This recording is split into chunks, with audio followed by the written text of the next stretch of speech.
我的事務所主持劉遠芬。今晚呢，我哋集中點呢就會講下啲男人嘅衰老嘅問題啦。咁啊，繼續請嚟呢就係家庭醫學嘅專科醫生，就係黃國豪醫生嘅。黃醫生頭先我哋都講開啦，即係歲月就真係不饒人嘅，無論喺男人同埋女人身上我哋都睇到。當然女人就早啲啦，男人就幸福啲，可能係比女人遲10年，或者有啲人遲5年就會即係比較明顯啲。但始終呢，其實女人都一樣要保養，男人我諗都係一樣啦，係咪啊？冇錯。咁譬如男士呢，就嗰個點樣去令至到身體嘅男性荷爾蒙上升呢？其實呢，就視乎你個年紀啦。如果你基本上喺40至45歲以下嘅年紀呢，就可以盡量運用一個運動嘅方法。40到45歲之間呢個年紀啊？40至45歲，或者你簡單講啦，45歲以下啦你可以大量用一啲帶氧嘅運動，或者啲機械嘅，即係去器械運動啊，即係去 gym 啊咁樣去做，每一日去做。咁通常咧就最低限度咧，你講緊最少半個鐘頭嘅時間，即係要心跳率要提升啊，出汗啊等等咁樣。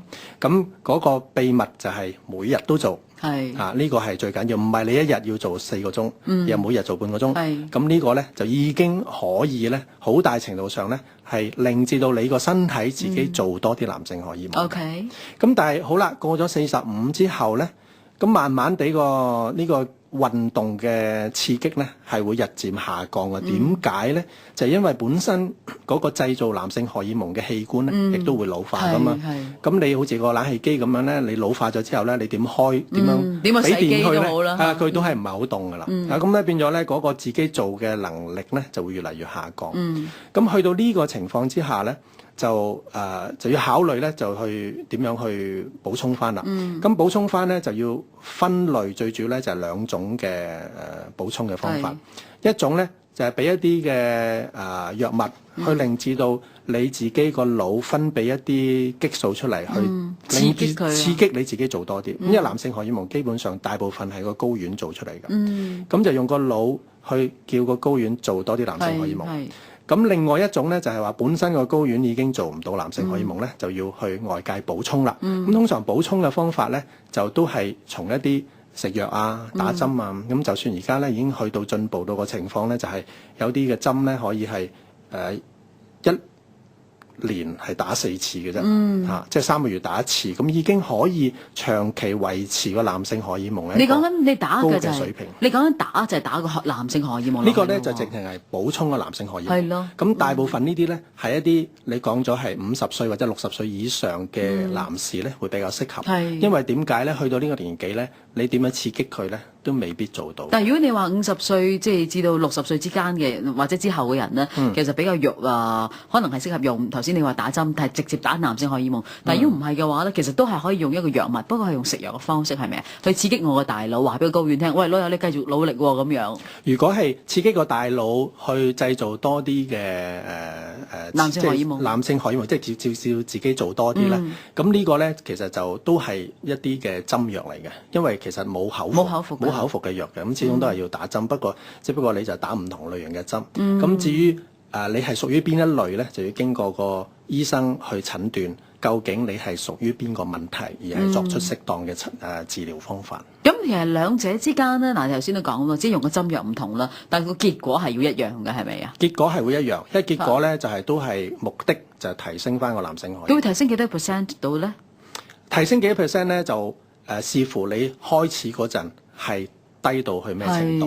咁其實都有個叫做我哋叫做最理想嘅水平啊，有個指標咧係可以知道唔會過量啦，唔會話有啲咩其他嘅影響到身體其他問題。因為頭先你都講啦，當我哋嗰個男性荷爾蒙跌落嚟嘅時候咧，其實最容易喺我哋身體睇到，譬如性功能啦，或者身形啦，個腦嗰個工作嘅能力啦，係咪？咁係咪如果當我哋打呢啲針之後咧，無論係我提升我用提醒個腦，叫個腦去叫阿睾丸做嘢都好啦，或者係直接打呢個男性荷爾蒙都好啦，佢係咪能夠叫到即係呢啲所謂性功能啊、身形啊各樣嘢咧，係回復翻我哋以往嘅水平咧？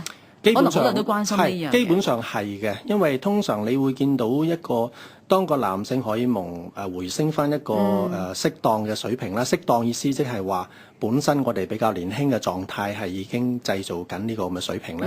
咁你會發覺到咧，就第一樣嘢咧就好得意嘅，你見到嗰個肚腩咧係真係會無端端會縮咗。但加翻佢要做運動㗎係咪？當然呢個一定要配合個運動，一定要配合運動。係咁運動你一做運動，如果加上一個正常或者比較好嘅男性荷爾蒙水平咧，個脂肪就會下降，肌肉係會增加咗肌肉。同埋咧就好多時咧就會發覺到咧嗰個男士咧就好關注個腦嘅創意能力嘅，因為如果你個創意能力咧，其實咧同個男性荷爾蒙亦都係掛鈎。如果係一個比較好嘅水平咧，就可能啲計仔又多啲啊，諗到好多啲 ideas 啊，或者啲方法啊，咁即係個創意數係好咗啦，記憶亦都會好咗，甚至乎咧嗰個睡眠嘅質素係會好咗。點解咧？因為個整個人咧係冇咁焦慮。明白。咁但係我想問啦，譬如話，當我哋打呢啲針藥，其實我哋好多時候我哋好怕打針嘅原因就係話對身體啦，或者我哋食藥啦，咁會唔會有啲唔好嘅效果？因為我哋人都總有一個生命嘅週期㗎嘛，係咪？即係衰老都係一個上天要俾我哋衰老，我哋延緩佢啦。對我哋會唔會有身體上有產生一啲對抗啊，或者唔好嘅作用出現呢？嗱，基本上咧就係話，如果你嗰個水平係處於一個理想嘅水平咧，咁當然點解就要一個醫生即係長期去監管住，要 adjust 嘅，即係要 adjust 或者係從血液裏邊睇到嘅。咁如果我哋參考翻喺英國有個男性嘅治療中心啦，咁佢哋咧其實就睇咗過往30年裏邊咧，佢哋去補充男性荷爾蒙，就睇下其實做咗成幾千人嘅嗰度。咁睇呢幾千人裏邊，會唔會咁癌症多咗啊？或者會唔會有啲其他嘅副作用咧？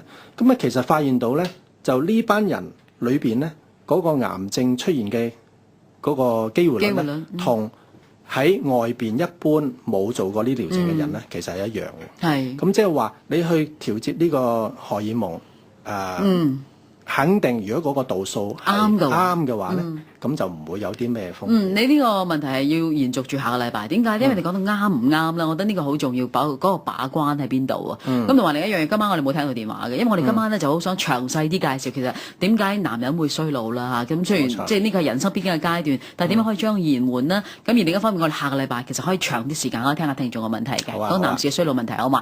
咁留到下個禮拜詳細再傾啦，黃醫生。OK，下禮拜再見，拜拜。拜拜。助你提升生命質素，美化健悅人生。A3 醫學抗衰老中心熱線25218989。